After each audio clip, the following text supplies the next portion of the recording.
G'day, it's Jay Samuel here, making another creation video. Today I'll be talking about the Earth's magnetic field and how the Earth cannot be the proposed billions of years old because the evidence does not support it. I'll be citing an article from ICR.org called Earth's Magnetic Field by John D. Morris, PhD. And I'll have the references for this article at the end. So yeah, I'll just jump straight into it. Quote, "The decay of the Earth's magnetic field has been one of the strongest pieces of evidence for the Bible's recent creation doctrine.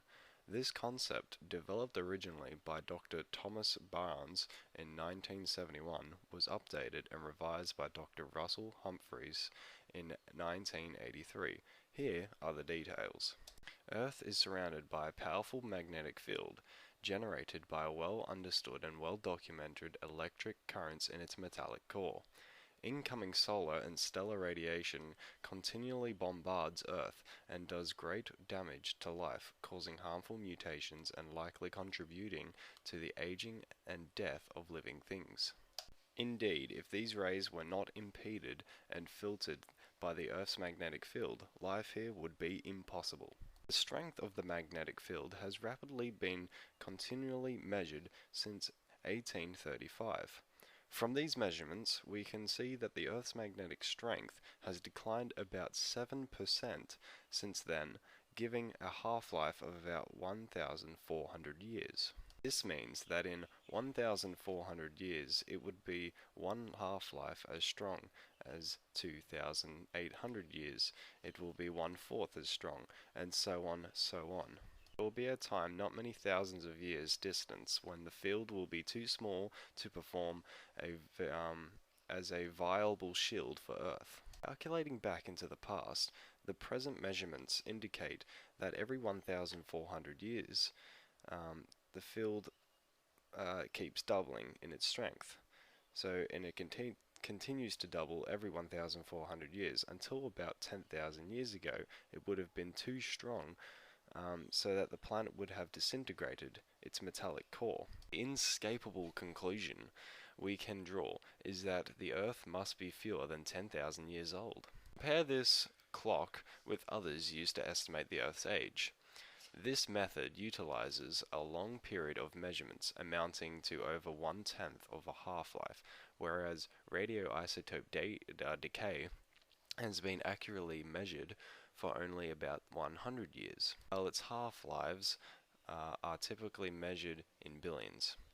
The short half-life should be favored by uniformitarians, for it minimizes the chances that something dramatic has happened to change things, since longer spans are more suitable for the out-of-the-ordinary events.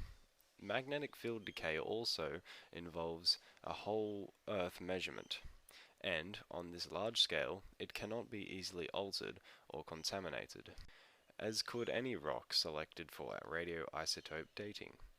The young Earth implications are even stronger when the energy of the field is considered rather than its strength, for the energy's half-life decays each 700 years. Recent creation ideas are necessarily coupled with the global flood in the days of Noah, during which all of the Earth's processes and systems were severely disrupted. As ferromagnetic material rose through the existing magnetic field, that is, when the fountains of the great deep were broken open in Genesis 7:11, temporary reversals in both local and planetary fields would have been induced rapidly. They have been recorded as magnetic stripes flanking mid-ocean spreading centers. Formatarians propose a self-generating dynamo, itself a contradiction in terms of inferior theoretical support, of circulating core fluids that slowly decline to zero strength and start up again with reversals orientation. While all processes wane in intensity over time, if a planetary field caused by fluid movements went to zero, it could not restart itself. All things considered, the magnetic field clock might be the very best of geochronometry chronometers, nearly all of which indicate a maximum age for the Earth far too short for evolution to occur. The weight of the scientific evidence is on the side of the young Earth and of the biblical doctrine of creation. Now, that was a mouthful for me, and it probably would have been one for you. But what it's really saying is that every 1,400 years, the Earth decays one half-life. And so if you go back 1,400 years, 1,400 years, you can go back you can go back a bit. You can go back to about 10,000 years ago. But you can calculate that the Earth's magnetic field, if it had been going at that rate, that is the assumption, if it had been going at that rate, it would be just 10,000 years ago. It would have been too strong. The core wouldn't have been able to form. It would have just broken up. It would have just, you didn't even have, you couldn't even have a planet. That's what it is really. And so it's a big smack in the face for evolution, really, because your own planet doesn't even support evolution. It doesn't even support an age over 10,000 years.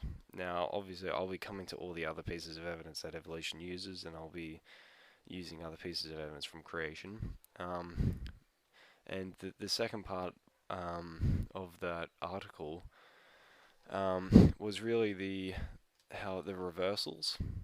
And what the reversal means as such is that when you have a polar reversal, the evolutionists say that's when the clock resets, sort of.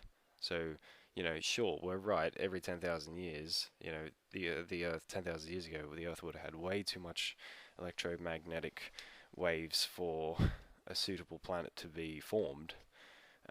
They say every few thousand years it resets by polar reversals.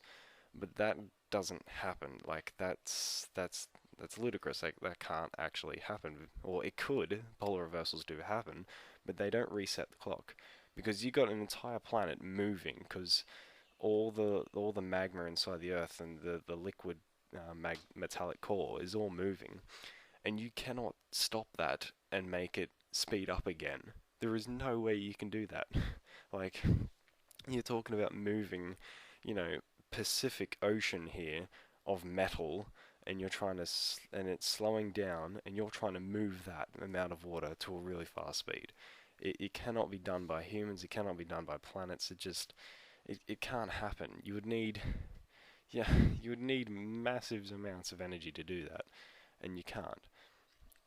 So really, the bottom line is the Earth can't even be older than 10,000 years old because the Earth's magnetic field strength is decaying at a certain rate.